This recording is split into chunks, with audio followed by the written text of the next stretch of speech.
las cosas nuevas todos los días. Si hay algo que nos perturba en esta mañana, una falla, porque a veces pecamos hasta inconscientemente, pero esas cosas como que nos marcan y no nos permiten que alabemos al Señor en espíritu y en verdad. Pero Dios dice que las cosas viejas quedaron atrás, Él hace las cosas nuevas. Preparemos nuestro corazón para recibir el mensaje que Dios tiene preparado para nosotros. Hoy vamos a recibir la Santa Cena. Preparemos nuestro corazón, nuestra mente. Arrepintámonos de nuestros pecados, lo que hayamos cometido el mes pasado, lo que hayamos hecho el día de ayer, para poder recibir la sangre y el cuerpo de Cristo en esta mañana. Voy a recitar el Salmo 23, un salmo que ya todos conocemos, pero me gustaría recitarlo en esta mañana por ser comienzo de este mes y darle la gloria y honra a Dios. Sabemos que estamos en tiempos difíciles, en persecución, sabemos cómo está la política en nuestro país, y es bueno que tengamos a Cristo en nuestro corazón. Hay gente que no tiene a Cristo en su corazón y tiene miedo, pero la ventaja de tener a Cristo en el corazón, que Dios vence el miedo y nos infunde en nosotros paz y aliento y amor. Amén. Dice la palabra de Dios: Jehová es mi pastor y nada me faltará. En lugares de delicados pastos me hará descansar. Junto a aguas de reposo me pastoreará. Confortará mi alma. Me guiará por sendas de justicia, por amor de su nombre. Aunque ande en valle de sombra y muerte, no temeré mal alguno, porque tú estarás conmigo. Tu vara y tu cayado me infundirán aliento. Aderezas mesas delante de mí en presencia de mis angustiadores. Unges mi cabeza con aceite, mi copa está rebosando. Ciertamente el bien y la misericordia me seguirán todos los días de mi vida, y en la casa de Jehová moraré por largos días. Amén. Vamos a entonar el número 9 de nuestro himnario, Majestad, y enseguida vamos a entonar el número 245. Dios les bendiga, hermanos.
Salvador, digno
145. Y dice la palabra de Dios en el Salmo 145. 145. El Salmo 145. Meditemos en este salmo. Te exaltaré, mi Dios, mi Rey, y bendeciré tu nombre, eternamente y para siempre. Cada día te bendeciré y alabaré tu nombre, eternamente y para siempre.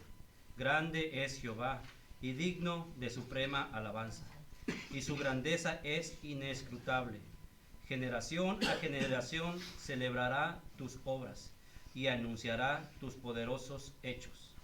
En la hermosura de la gloria de tu magnificencia, y en tus hechos maravillosos meditaré. Del poder de tus hechos estupendos hablarán los hombres, y yo publicaré tu grandeza. Proclamarán la memoria de tu inmensa bondad y cantarán tu justicia. Ciertamente, clemente y misericordioso es Jehová, lento para la ira y grande en misericordia. Bueno es Jehová para con todos, y sus misericordias sobre todas sus obras. Te alaben, oh Jehová, todas tus obras, y tus santos te bendigan. La gloria de tu reino digan y hablen de tu poder, para hacer saber a los hijos de los hombres tus poderosos hechos, y la gloria de la magnificencia de su reino. Tu reino es reino de todos los siglos, y tu señorío en todas las generaciones. Sostiene Jehová a todos los que caen, y levanta a todos los oprimidos. Los ojos de todos esperan en ti, y tú les das su comida en su tiempo. Abres tu mano y colmas de bendición a todo ser viviente. Justo es Jehová en todos sus caminos, y misericordioso en todas sus obras.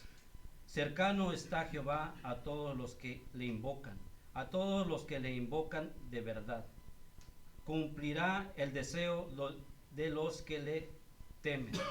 Oirá asimismo el clamor de ellos y los salvará. Jehová guarda a todos los que le aman, mas destruirá a todos los impíos. La alabanza de Jehová proclamará mi boca, y todos bendigan su santo nombre, eternamente y para siempre. Amén. Vamos a entonar el himno 245, oh cuánto te amo.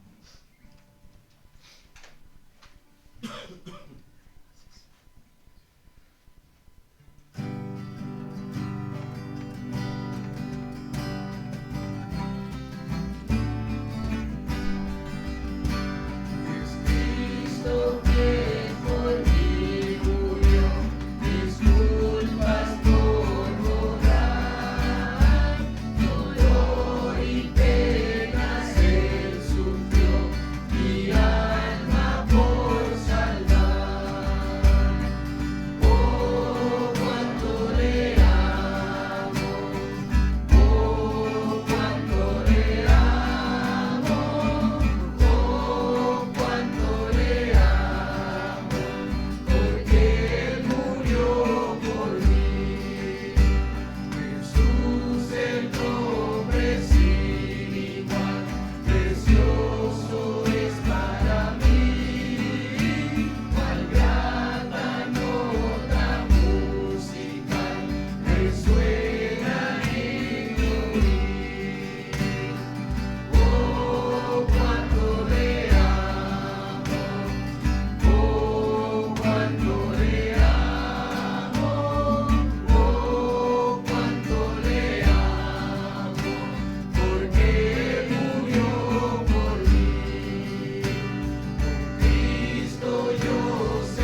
Buenos días, hermanos. Pueden tomar asiento. Gracias, buenos días. El Señor les bendiga. Qué bueno es estar aquí en la casa del Señor. Hermosas alabanzas las que hemos escuchado. Un saludo a las personas que nos ven a través del internet, las diferentes plataformas. Que el Señor les bendiga también. Pasan los días y están muy revolucionadas las noticias. Tenemos noticias nuevas. Hemos oído de guerras, de enfermedades. La mayoría de ellas por cuestiones del hombre. Las enfermedades, cuestiones del cambio de clima. Por diferentes situaciones, ¿verdad? Se da la enfermedad. Se ha mencionado alguna vez que algunas enfermedades son provocadas por el sistema, por el gobierno. Quién sabe qué tan ciertos sean esos comentarios, ¿verdad? Pero es de considerarse. Tenemos climas extremos. Hemos visto cómo en diferentes lados donde caía mucha agua y mucha sequía, donde hacía mucho calor, donde había sequía y mucha agua. Está nevando donde no nevaba. Cambios climáticos. Tenemos un nuevo presidente, nuevas expectativas, angustias se ven. Hay asuntos que nos incumben y hay otros que no, pero de todos modos todos nos tienen a la expectativa, pensando cómo van a manejar las diferentes situaciones. Se vive persecución, se vive hostilidad. Esta mañana vamos a estar viendo muchas veces esa palabra, hostilidad. Y es lo que se está viviendo en este tiempo. Hay mucha hostilidad entre gente blanca o gente de color, entre mismos latinos, entre morenos. Una hostilidad que no debería de existir porque todos somos hijos de Dios. También tenemos incendios. No sé si han escuchado los incendios en California. Incendios de gran magnitud. Por accidente, por descuido. Y dicen que podrían ser provocados, que hay intereses de por medio. Se puede pensar así porque es cierto que es difícil controlar un incendio de gran magnitud, yo lo creo así. Pero aquí hay mucho dinero, muchos recursos. Hay mucho avance en ese sentido. Se ocupa mucho dinero para las guerras, para hacer campañas, para hacer diferentes cosas. ¿Por qué no usar esos recursos en evitar, en controlar esos incendios? Por ejemplo.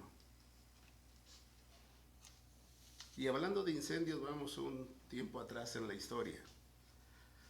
Corría el año 64 después de Cristo en la ciudad de Roma. Ese verano, un incendio destruyó gran parte de esta ciudad. Muchos creían que el mismo emperador Nerón era responsable del siniestro. Responsable podría ser, o sea, no que lo hubiera mandado quemar, ¿verdad? Pero algo ya estaba haciendo que se le salió de las manos tal vez y fue una gran destrucción. Sin embargo, para evitar el odio del pueblo, el soberano culpó de la tragedia al pequeño pero creciente grupo de los llamados cristianos. Estos cristianos ya vivían persecución, ya vivían hostilidad. ¿Por qué? Porque proclamaban a Cristo, porque querían una nueva vida, porque no estaban de acuerdo con cierto sistema de represión, de injusticias. Y eso a veces a los dirigentes no les hace gracia, que haya quien se oponga, ¿verdad?, a ellos, quien les diga por qué hacen eso. Y los cristianos se han caracterizado por eso, por querer justicia, por querer que impartan justicia, porque sean justos. Entonces eso provocó pues que más se incrementara el odio, dice, y dando así a una época de tremenda persecución contra ellos, a todo lo largo y ancho del Imperio Romano.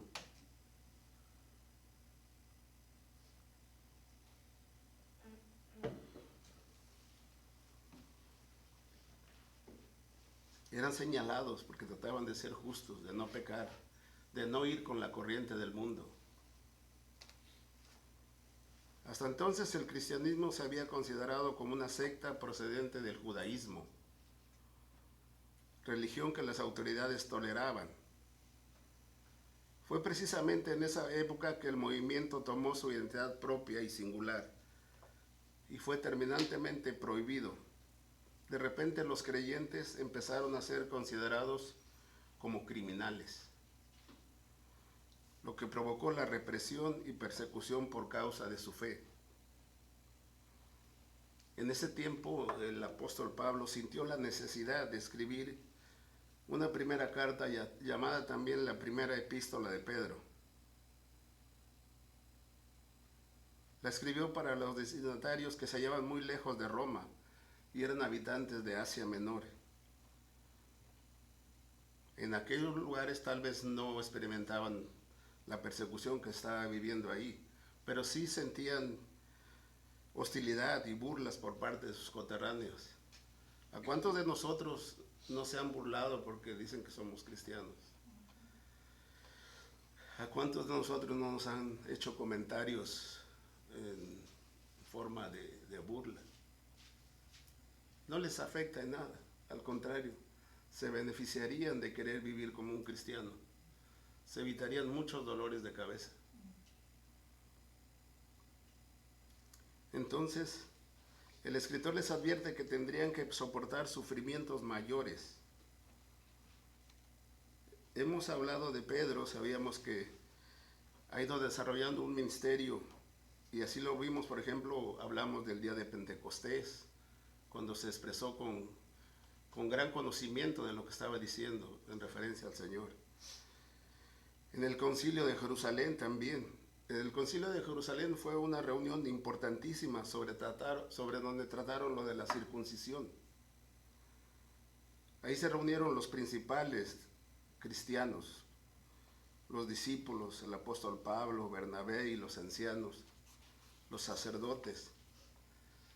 Se reunieron porque se discutía mucho que tenía que ser circuncidado el creyente.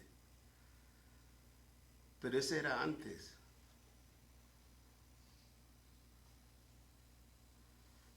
Les voy a leer esta porción bíblica en referencia a esto.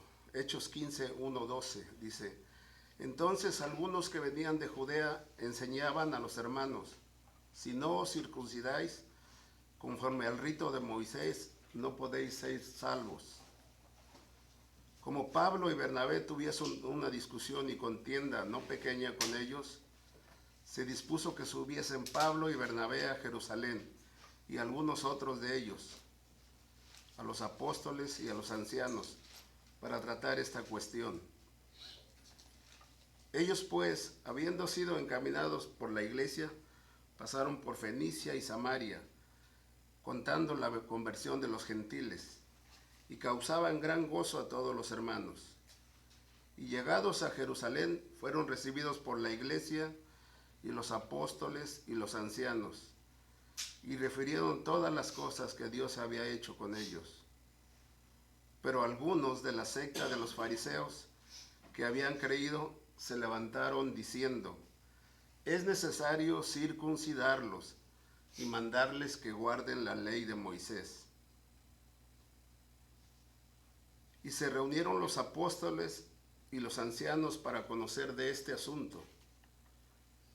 Y después de mucha discusión, Pedro se levantó y les dijo: varones hermanos, vosotros sabéis, como ya hace algún tiempo, que Dios escogió para los gentiles oyesen por mi boca la palabra del evangelio y creyesen. Y Dios conoce los corazones. Les dio testimonio, dándoles el Espíritu Santo lo mismo que a nosotros. Y ninguna diferencia hizo entre nosotros y ellos, purificando por la fe sus corazones. Ahora pues, ¿Por qué tentáis a Dios poniendo sobre la cerviz de los discípulos un yugo que ni nuestros padres ni nosotros hemos podido llevar? Antes creemos que por la gracia del Señor seremos salvos, de igual modo que ellos. Este Pedro se levanta una vez más, hablando con mucho sentido, con mucho conocimiento de lo que está diciendo. No necesitan ser circuncidados, lo único que necesitan es creer en el Señor, arrepentirse y vivir como el Señor nos vaya indicando. Entonces toda la multitud cayó y oyeron a Bernabé y a Pablo que contaban cuán grandes señales y maravillas había hecho Dios por medio de ellos entre los gentiles. Pablo y Bernabé y todos los apóstoles estaban predicando y haciendo que se convirtieran muchos de los con los que se encontraban. Eso de la circuncisión venía a ser una cosa aparte. Ya no tendría que ser así. Si así lo querían hacer estaba bien, pero no era un requisito. Si querían cumplir la ley, estamos muy lejos de cumplir la ley. Estamos pero a millones de kilómetros de distancia de poder cumplir la ley. Lo que debemos de hacer es encomendarnos a nuestro Señor Jesucristo y reconocerlo como nuestro Señor y Salvador. Pedro padeció mucho, padeció cárcel, padeció persecución. Dice que después del concilio de Jerusalén en el Nuevo Testamento no se menciona mucho acerca de las actividades de Pedro. Pero él siempre estuvo trabajando en diferentes lugares, en Asia Menor, por ejemplo, llegando a Roma en los últimos años de su vida. Fue ahí entonces que redactó lo que se le conoce como Primera de Pedro o Primera Epístola de Pedro. Él escribió otra carta después. Y esas cartas no son cualquier cosa, hermanos. Es un tesoro en nuestras manos. Si le tomamos conciencia, cada cosa que dice en cada versículo es una joya invaluable.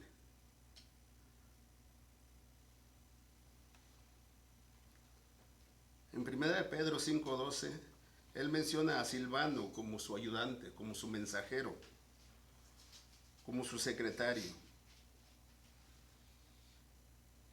Silvano viene a ser Silas, según pudiera ser, ¿verdad? Silas, alguien que trabajó incansablemente al lado del apóstol Pablo también, predicando, convirtiendo, escribiendo. Él fue una persona que le ayudó a Pedro a escribir la carta, a redactarla, a escribirla, porque Pedro la redactó, y fue su mensajero. Les invito a que me acompañen en esta lectura, por favor, en sus Biblias. Primera de Pedro, vamos a estarla viendo del 1 al 12.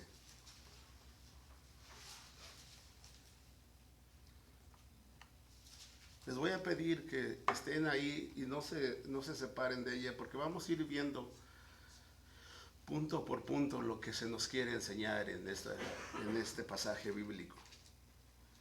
Dice: Pedro, apóstol de Jesucristo, a los expatriados de la dispersión en el Ponto, Galacia, Capadocia, Asia y Bitinia, elegidos según la presciencia de Dios Padre en santificación del Espíritu, para obedecer y ser rociados con la sangre de Jesucristo. Gracia y paz os sean multiplicadas. Bendito el Dios y Padre de nuestro Señor Jesucristo, que según su grande misericordia nos hizo renacer para una esperanza viva por la resurrección de Jesucristo de los muertos, para una herencia incorruptible, incontaminada e inmarcesible, reservada en los cielos para vosotros, que sois guardados por el poder de Dios mediante la fe, para alcanzar la salvación que está preparada para ser manifestada en el tiempo postrero. en lo cual vosotros os alegráis, aunque ahora por un poco de tiempo, si es necesario, tengáis que ser afligidos en diversas pruebas, para que sometida a prueba vuestra fe, mucho más preciosa que el oro, el cual, aunque perecedero, se prueba con fuego, sea hallada en alabanza, gloria y honra cuando sea manifestado Jesucristo, a quien amáis sin haberle visto, en quien creyendo, aunque ahora no lo veáis, os alegráis con gozo inefable y glorioso, obteniendo el fin de vuestra fe, que es la salvación de vuestras almas. Versículo 10. Los profetas que profetizaron de la gracia destinada a vosotros, inquirieron y diligentemente indagaron acerca de esta salvación, escudriñando qué persona y qué tiempo indicaba el Espíritu de Cristo que estaba en ellos, el cual anunciaba de antemano los sufrimientos de Cristo y las glorias que vendrían tras ellos. A estos se les reveló que no por sí mismos, sino para nosotros, administraban las cosas que ahora os son anunciadas, por lo que os han predicado el Evangelio por el Espíritu Santo enviado del cielo, cosas en las cuales anhelaban mirar los ángeles.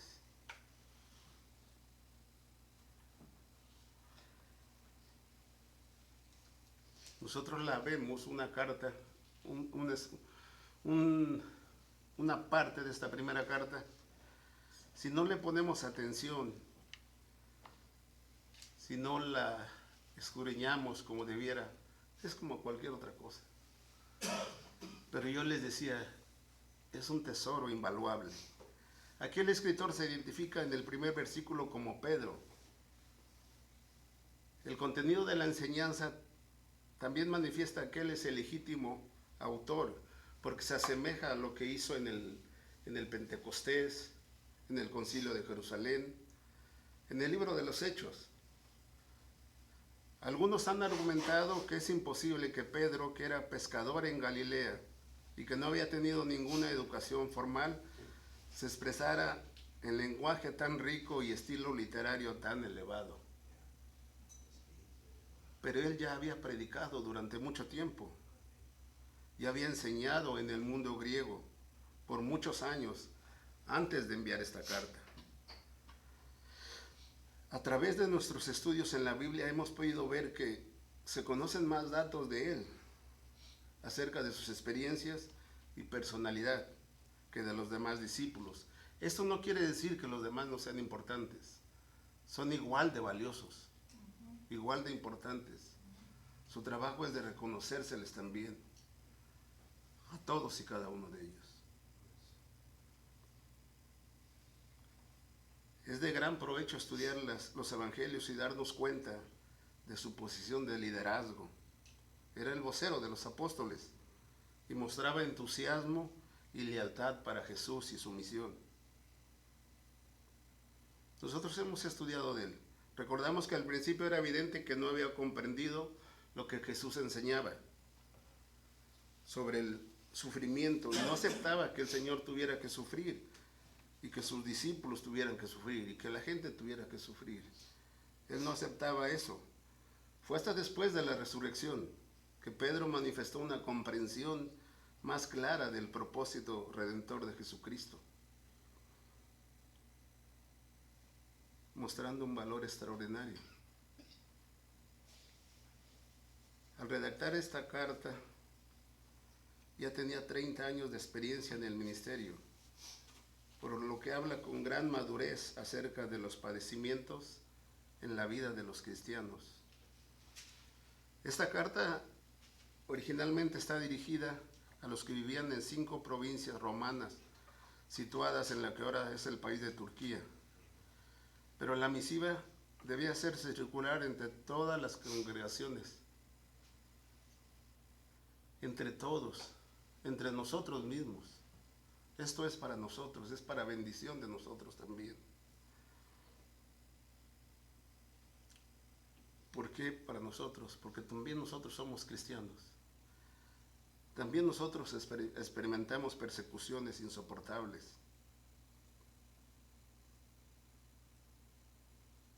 Y también se predice persecuciones futuras, más serias. Ellos en Roma ya sufrían el furor de Nerón. Nosotros ahora de diferentes maneras estamos sufriendo. Sufrimos por nuestra gente, por nuestros enfermos, por nuestras familias, por nuestros conocidos. Y si no sufrimos por ellos es que no somos cristianos.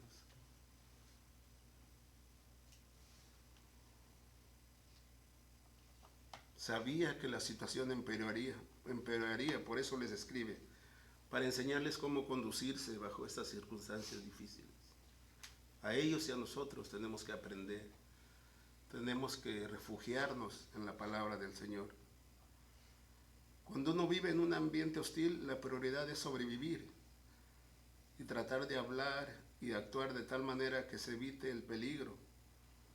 Es un desafío muy grande honrar a Dios en medio de circunstancias adversas. Junto con estas instrucciones va el propósito de animarles y animarnos a nosotros. Con lo anterior en mente, analiza la relación que existe entre el sufrimiento y la gloria, haciendo hincapié en la agonía de Cristo y la victoria que resultó de ella. La carta relaciona la doctrina cristiana con la conducta del creyente, basándose en el ejemplo del Hijo de Dios, nada más que en el ejemplo del Hijo de Dios, nuestro Redentor. Y enseña que el padecimiento es normal y algo que debe esperarse. La conducta santa y paciente que nuestro Señor mostró en medio del tormento es el modelo que debemos de seguir. Después de las penas, Dios promete la victoria y la gloria, sobre todo cuando sufrimos en su nombre.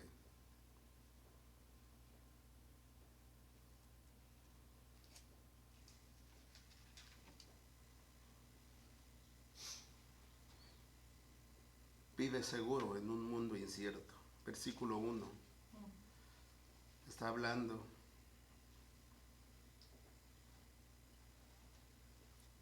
que los judíos habían sido literalmente expatriados y tenían que vivir lejos de su nación. De la misma manera a todos los creyentes nos pasa lo mismo en lo espiritual. Primera de Pedro 2:11 dice: amados, yo os ruego como a extranjeros que os abstengáis de los deseos carnales que batallan contra el alma. Como extranjeros. Hebreos 11:13 dice: conforme a la fe murieron todos estos sin haber recibido lo prometido, sino mirándolo de lejos, y creyéndolo y saludándolo y confesando que eran extranjeros y peregrinos sobre la tierra. Aquí vemos claramente que somos extranjeros y peregrinos en la tierra, porque vivimos lejos de nuestra patria celestial, en donde se encuentra nuestra verdadera ciudadanía. Amén. Por esta razón tenemos que vivir en un mundo en una sociedad que no nos acepta, en un mundo que no ofrece seguridad. Todo cristiano está expuesto a los caprichos de otros, al peligro, a las injusticias de parte de los que no honran a Dios. Como cristianos sabemos de eso. Cristo dijo: si el mundo os aborrece, sabed que a mí me ha aborrecido antes que a vosotros. Si fueras del mundo, el mundo amaría lo suyo, pero no sois del mundo. Antes yo os elegí del mundo, por eso el mundo os aborrece. Juan 15, 18 y 19. Así que están expatriados, están lejos de su patria. Pero en el versículo 2 dice que aunque así sea, ellos son y nosotros somos escogidos por Dios. Entonces el creyente no encuentra su identidad y sentido de pertenencia en el mundo que lo rodea, pero tienes la seguridad de que Dios lo ha seleccionado para ser de Él y darle una ciudadanía en el cielo. Debe recordar que se fijó en Él, lo escogió y lo amó. Es un tesoro que el Señor ha tomado para sí mismo.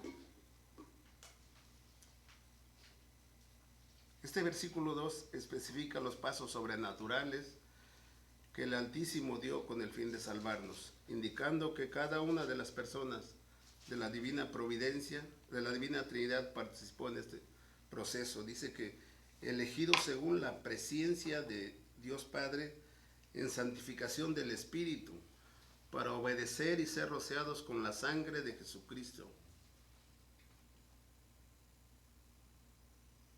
El Padre seleccionó al individuo para salvarlo. Fue elegido según la presencia de Dios. El Espíritu Santo nos apartó para el Padre Celestial y obró para llevarnos a creer en Cristo, iniciando el proceso de santificación. El resultado de la obra y del Espíritu es que el individuo respondió al llamado. Usted, hermano, ha respondido al llamado, por eso está aquí. Por eso está tras de la pantalla queriendo escuchar el mensaje. Respondió al llamado y a la salvación y obedeció a ese llamamiento. Y luego la sangre de Cristo se roció, derramó en su muerte para limpiar y perdonar nuestros pecados. Entonces entendemos que el Padre nos escogió, el Espíritu Santo nos apartó, y por la sangre de nuestro Señor Jesucristo fuimos perdonados.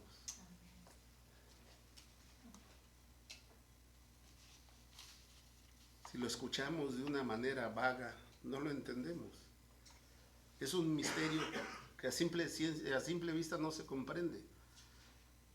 No se comprende en su totalidad, porque las Escrituras enseñan también que el individuo necesita oír el Evangelio y confiar en Cristo como su Salvador.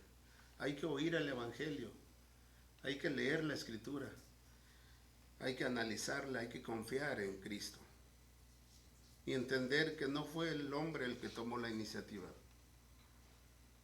para buscar a Dios, sino que Él nos buscó primero.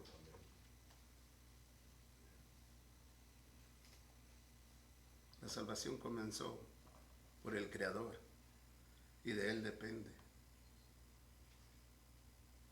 Entonces nosotros como creyentes tenemos que sentirnos maravillados, con gratitud, con adoración, porque nos damos cuenta del amor y selección del Rey del universo, y porque las tres divinas personas intervinieron realizando una serie de obras esenciales para que cada individuo llegue a conocer a Cristo.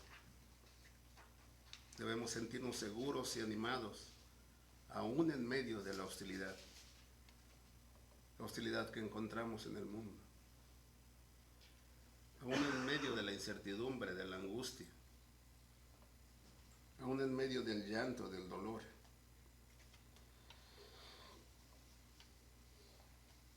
En nuestro día a día algunas cosas están saliendo bien, otras no tanto. Pero ahí vamos, rendirse no es la opción. Un día a la vez en el Señor.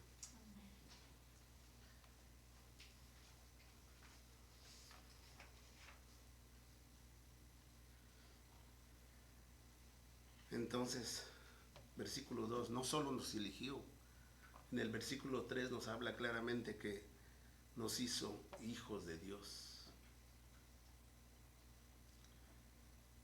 Aquí encontramos una palabra que es esperanza, y es una palabra clave en este versículo.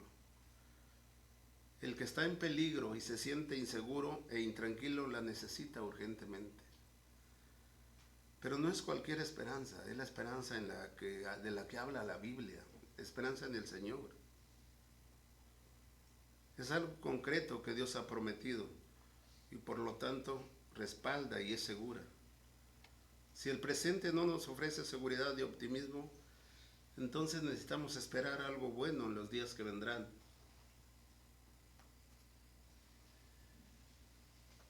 Versículo 3, les voy a preguntar, ¿Qué impulsó a Dios a salvarnos?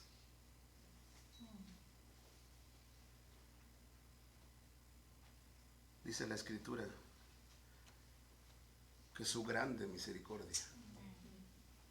Pedro alaba a Dios en este versículo, porque él hizo un milagro especial. ¿Y a qué se refiere esto? ¿Qué se supone que hizo el Señor?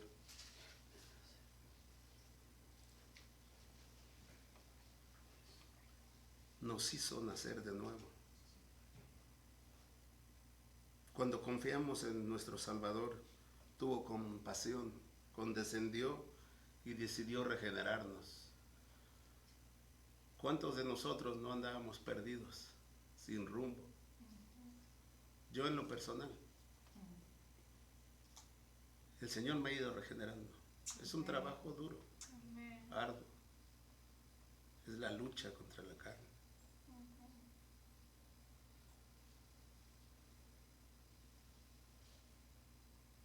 Así que el Señor decidió regenerarnos. Naciendo de nuevo. Juan 3:7 dice, no te maravilles de que dije, os es necesario nacer de nuevo. Esto dijo Jesús a Nicodemo, el maestro de la ley, alguien que sabía mucho, alguien de los principales de aquel tiempo. Él lo menciona en su ministerio varias veces. Éramos esclavos del pecado, pero gracias al sacrificio y resurrección de nuestro Redentor, obtuvimos una nueva existencia. Pero eso no acaba ahí, siguen las bendiciones, porque dice en el versículo 4 que fuimos hechos herederos.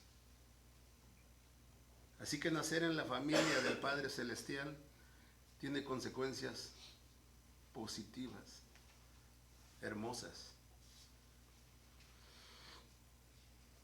La consecuencia principal es que nos convertimos, una de las consecuencias, perdón, no la principal, porque ya nos eligió, ya nos hizo hijos de Dios, ahora nos hace herederos, pero no de cualquier herencia. Esta herencia no puede ser destruida. Ahí lo dice, no puede ser incorruptible, no tiene defecto. Es incontaminada, no se consume ni se gasta con el tiempo. Es inmarcesible.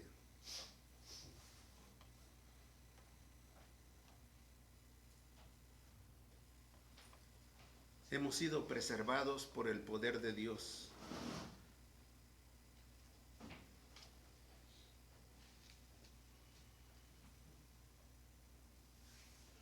Versículo 5. Pedro afirma que el poder divino nos protege para que lleguemos a gozar de la herencia prometida. El creyente está circundado, rodeado. El poder del Creador pone un cerco alrededor de sus hijos, con el fin de preservarlos de cualquier poder que trate de destruir su relación con su Señor. Si nosotros estamos conectados con el Señor, no habrá poder que nos separe de Él. Pero si nosotros nos queremos separar del Señor, le damos la entrada al enemigo. El Señor está haciendo grandes cosas para nosotros, pero nosotros tenemos que agarrarnos de Él. El futuro del cristiano y su herencia son tan seguros que el apóstol Pablo dice que ya hemos sido glorificados. En Romanos 8:30 el apóstol Pablo escribió, y a los que predestinó, a estos también llamó, y a los que llamó, a estos también justificó, y los que justificó, a estos también glorificó. Lo único que falta es la revelación pública de nuestra gloria, la cual será manifestada.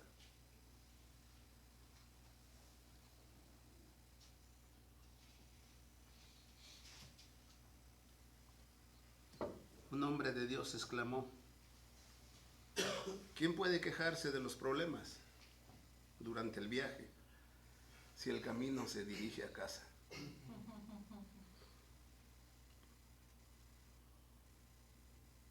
Y agarrados del Señor, el camino es seguro. Viajar por un país extranjero tiene sus peligros, amenazas y produce nerviosismo. Muchos de nosotros lo sabemos porque hemos andado en países extranjeros. Andamos en países extranjeros, con peligros. Pero el cristiano está seguro en el poder del Padre Celestial.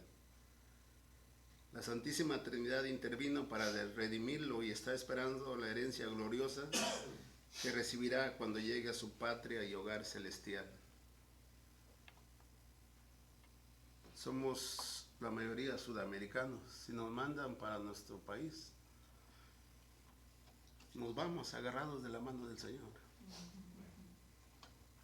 Y con el Señor llegaremos al lugar de donde Él nos trajo, al hogar celestial. Así son las experiencias que Dios diseña para sus hijos. Algunas son agradables, otras son amargas. Perdón, me perdí. Íbamos en el versículo 5, en el versículo 6 dice que cómo debemos ver las pruebas y contrariedades que enfrentamos.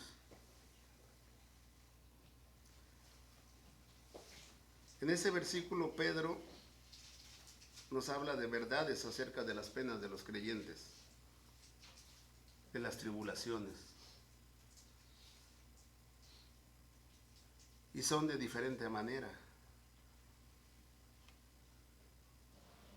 Versículo 6 dice, en lo cual vosotros os alegráis, aunque ahora por un poco de tiempo, si es necesario, tengáis que ser afligidos en diversas pruebas. Diversas pruebas.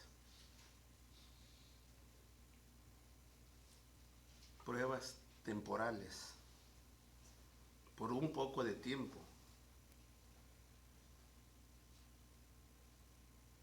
Esta misma expresión la usa el apóstol Pablo en 2 de Corintios 4:17, dice, porque esta leve tribulación momentánea produce en nosotros una cada vez más excelente y eterno peso de gloria. No todas las aflicciones duran toda la vida. Dios sabe lo que necesitamos y cuánto podemos soportar. Él conoce cuándo se ha cumplido nuestro propósito, su propósito en nosotros. Entre más duras sean las pruebas, más grandes serán las victorias. Entonces, habla de que son temporales, pero también son necesarias. Si Dios permite una prueba es porque es imprescindible. El Señor no desea que suframos sin propósito. Más bien está llevando a cabo sus maravillosos y eternos designios para nuestro bien, para el de otros y para su gloria. Nos está forjando para que seamos como su Hijo. Complicado, ¿verdad?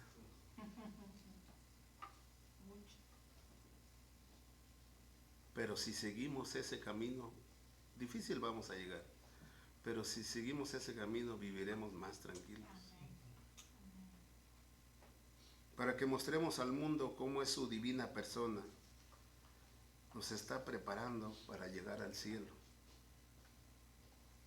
Pablo escribe en Romanos 8:28 que para los creyentes todas las cosas les ayudan a bien.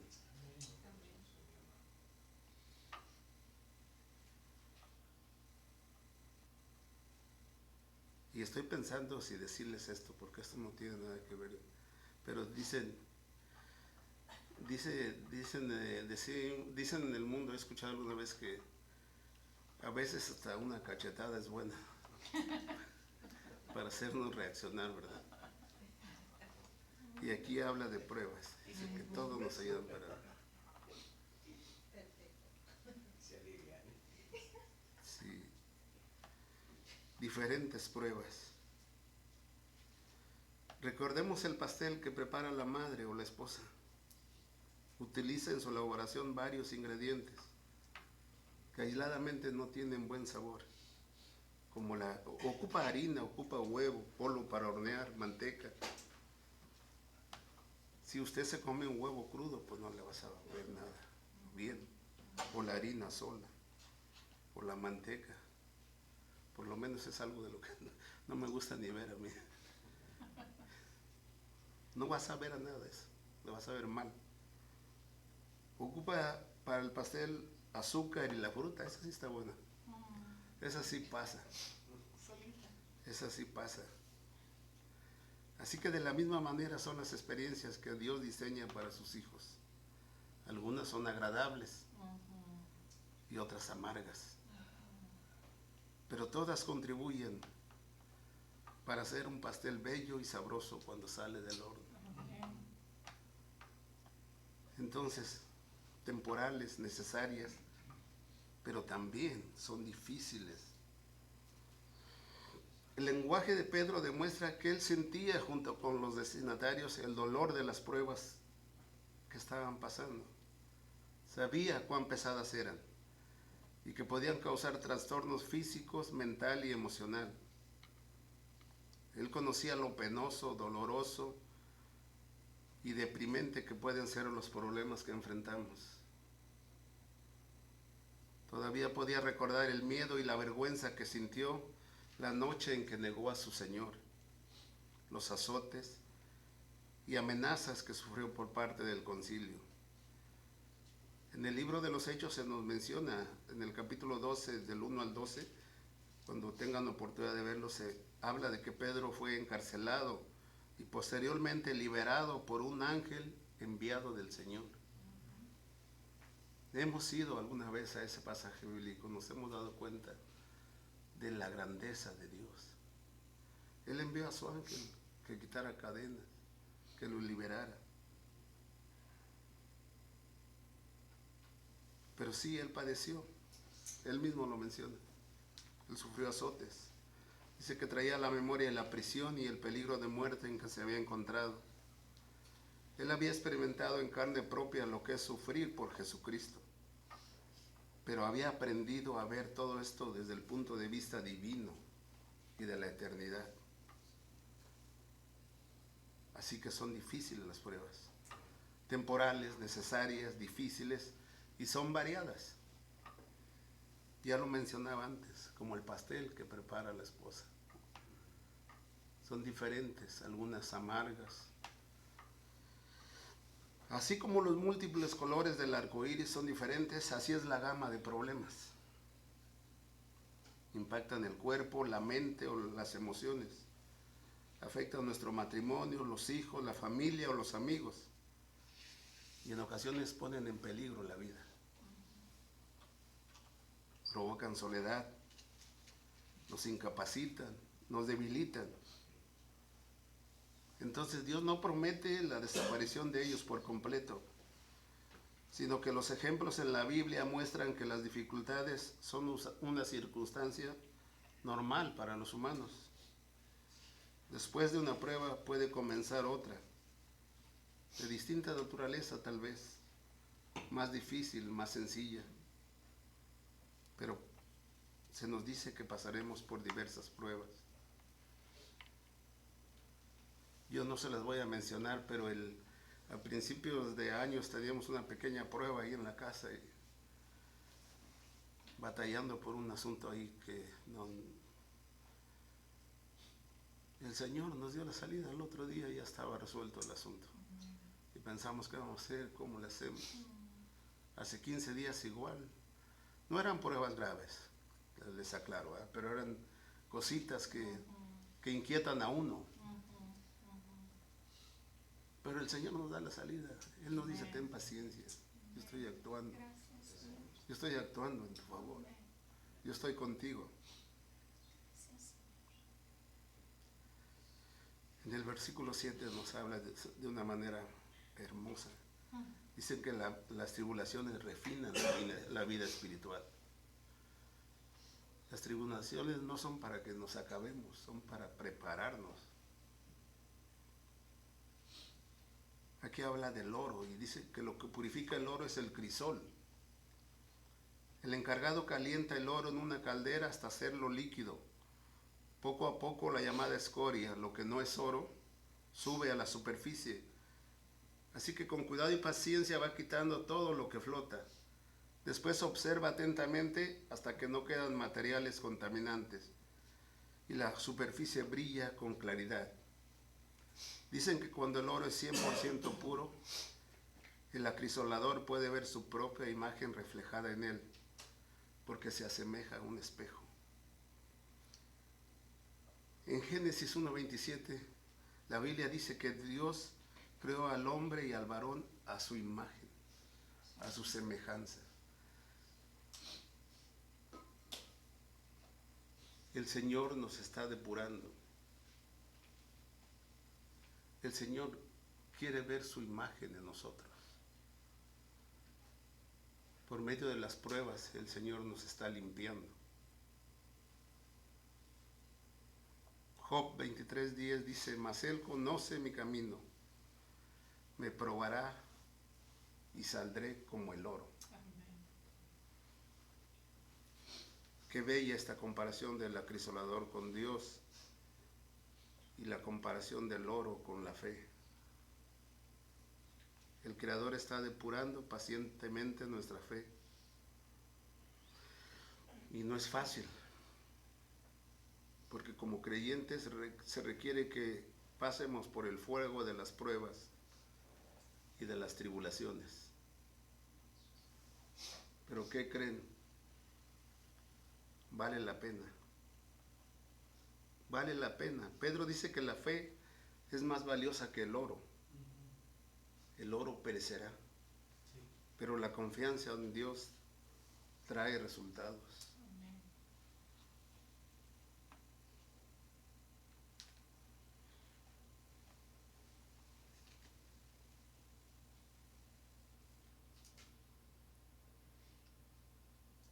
Resultados eternos.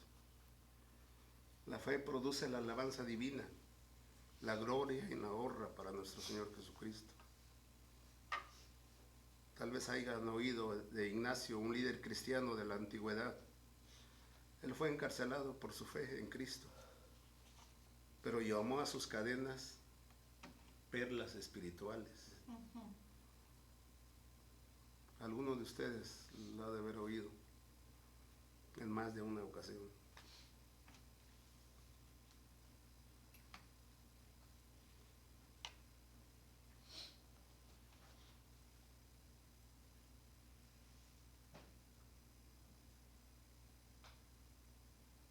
Versículo 8 y 9. En medio de las tribulaciones, el cristiano ha de amar a Cristo.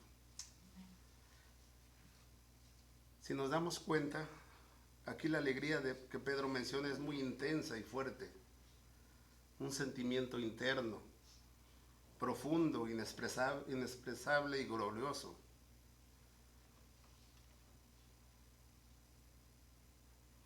Qué hermoso sentimiento. Este mismo gozo lo experimenta la persona que confía, creyendo en Jesucristo, aún en medio de las aflicciones de la vida.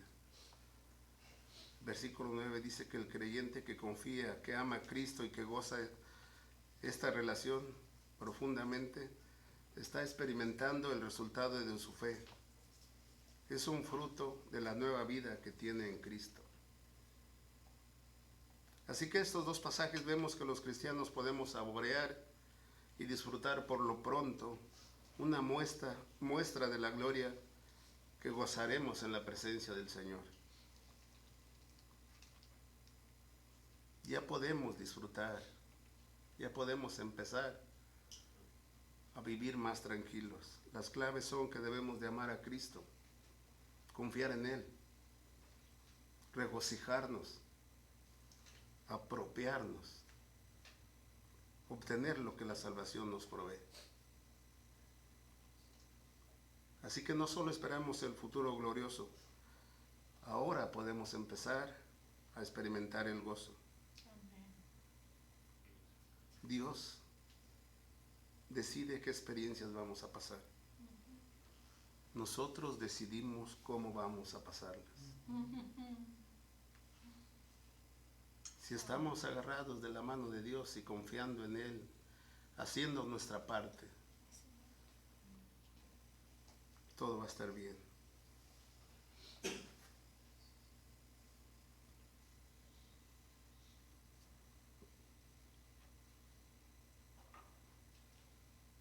Tengo unas preguntas que no tienen que contestarlas, pero pueden reflexionar en ellas.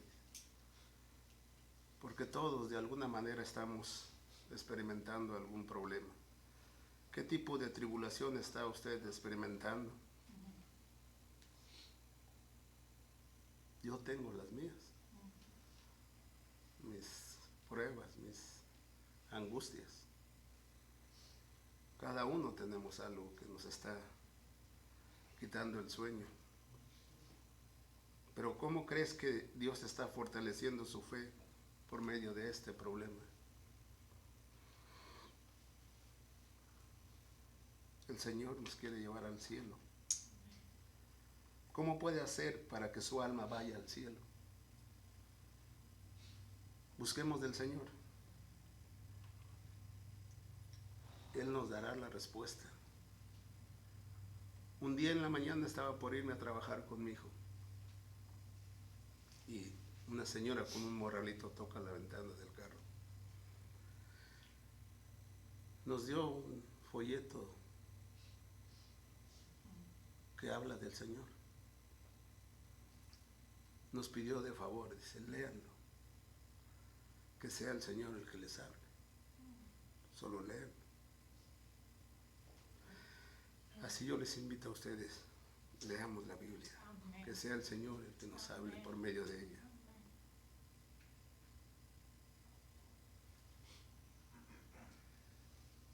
Una hermosa frase de Charles Spurgeon, que fue un gran teólogo, predicador y misionero, dice: un poco de fe lleva el alma al cielo, pero mucha fe trae el cielo al alma. Qué bella frase, como para decir gloria a Dios Todopoderoso. Amén, amén. Gloria a Dios. Versículos 10 al 12 dice que después del sufrimiento viene la gloria. Después del sufrimiento viene la gloria. En esos versículos el escritor agrega otra enseñanza que muestra lo extraordinario de la salvación. Los mismos profetas del Antiguo Testamento deseaban comprender lo que estaban escribiendo, lo que estaban profetizando sobre la salvación. Pero su conocimiento era limitado.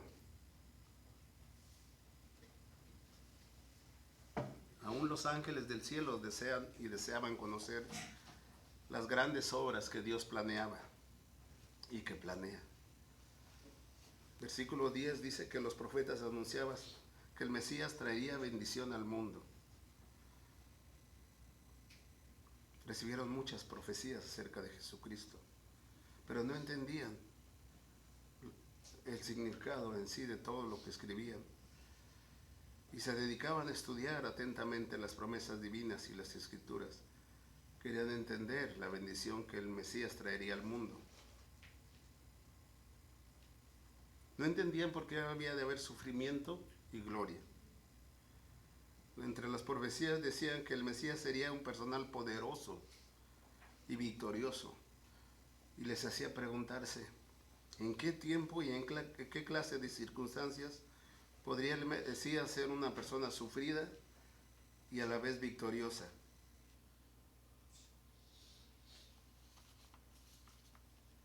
Jesús vino a traer claridad para nosotros. La misma claridad que le dio a los apóstoles, a Pablo, a Pedro, a todos ellos. Esa misma claridad nos da a nosotros.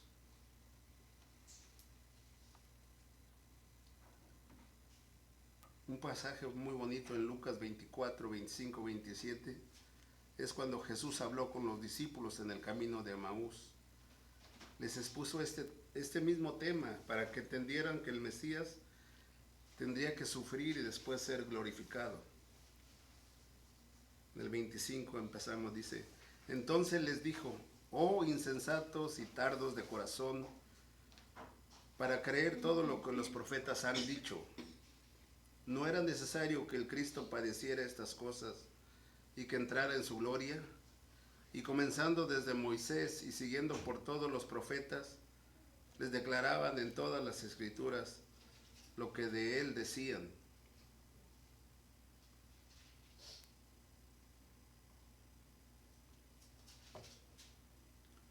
Los profetas escribieron para nosotros. Y es un gran privilegio saber que Dios se los inspiró. En el Antiguo Testamento sus escritos y sus profecías fueron de bendición para nosotros. Y para los apóstoles sirvieron de base para que en aquellos tiempos entendieran lo que sucedía. Pero Pedro dice que hay enseñanzas que no les fueron reveladas. Pero nosotros a base de estudiar las enseñanzas de Pedro y los apóstoles y todos ellos, las podemos entender y debemos de aprovecharlas. Ahora es importante que veamos la importancia que juega el Espíritu Santo en la tarea de traernos las enseñanzas divinas. En el versículo 11, Pedro dice que él fue quien estaba en los profetas, comunicando a través de ellos las enseñanzas acerca de Cristo. Además sabemos que los guiaba cuando notaban las palabras del Antiguo Testamento, para que no se equivocaran en ningún detalle.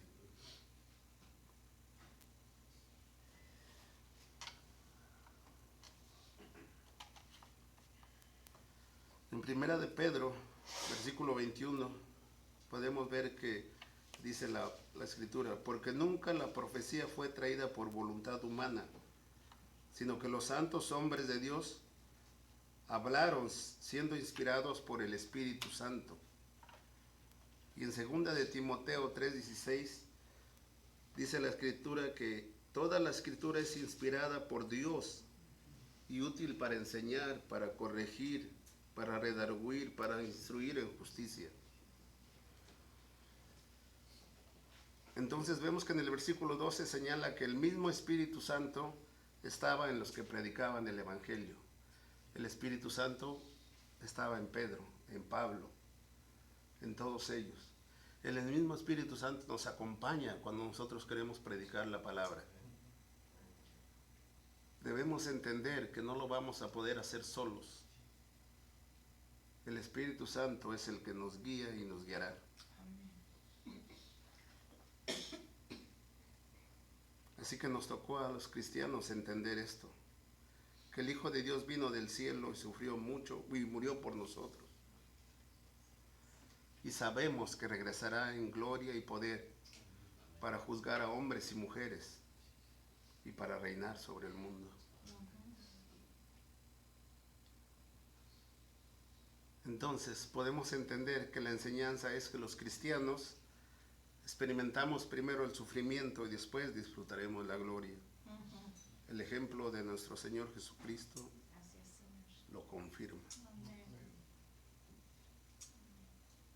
Los dejo con este pasaje bíblico en Hebreos 12:2.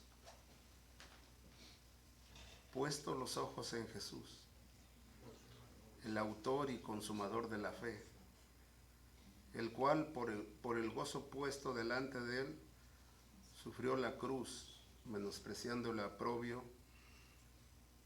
y se sentó a la diestra del trono de Dios. El Señor les bendiga, hermanos. Continuamos con estas alabanzas.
Damos gracias a Dios por la palabra que Él nos trajo en esta mañana por medio de nuestro hermano Martín, que Dios lo usó de tal manera que su mensaje llegó claro.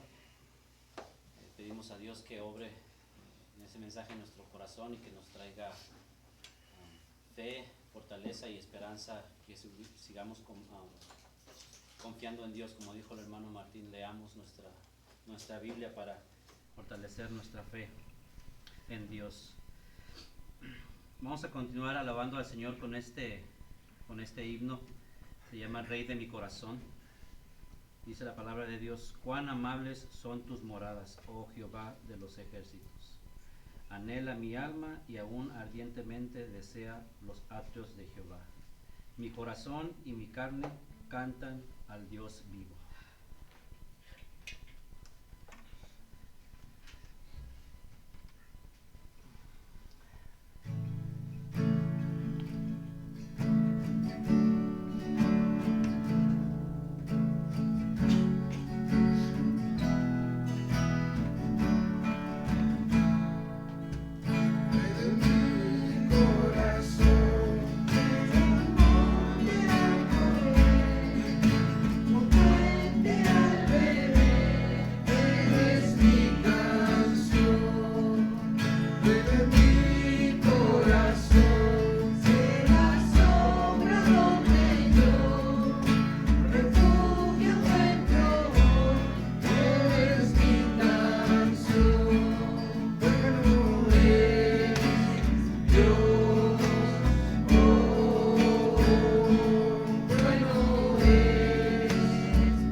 Dios.